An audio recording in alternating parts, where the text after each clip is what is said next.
Par rapport aux rues à Kiev, donc parmi les 3 millions habitants de Kiev, n'est-ce pas, c'est une très grande agglomération des deux côtés du immense fleuve Dniepr.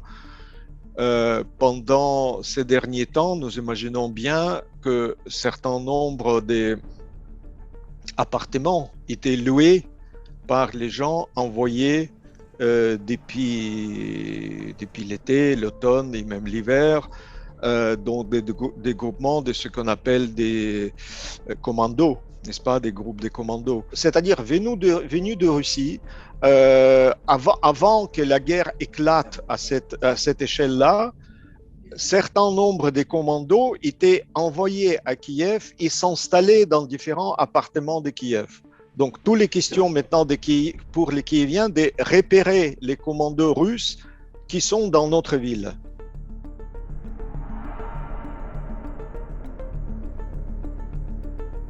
Il y a deux choses.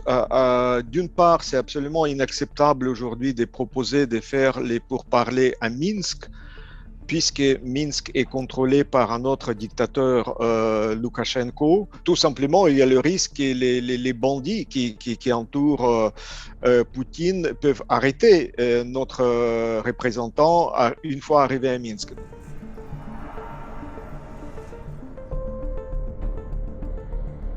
Je dois dire qu'ils n'ont pas attendu, c'est-à-dire, il faut comprendre une chose.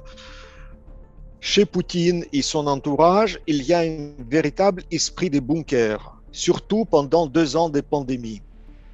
Ils croyaient peut-être absolument follement, c'est complètement, comme on dit, à côté de la plaque, mais ils pensaient qu'il suffit d'envoyer un groupe de commandos, une équipe parachutée pour prendre président d'Ukraine, gouvernement d'Ukraine à Kiev.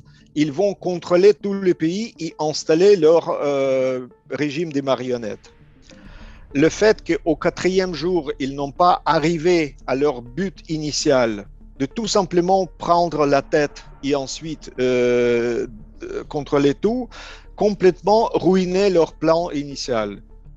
Et donc, la résistance à travers le pays montre bien qu'ils n'ont pas vraiment pensé qu'à tel niveau, les Ukrainiens, qu'ils soient ukrainophones, russophones, juifs, grecs, de toutes les ethnies, ils sont unanimes pour résister à la tyrannie.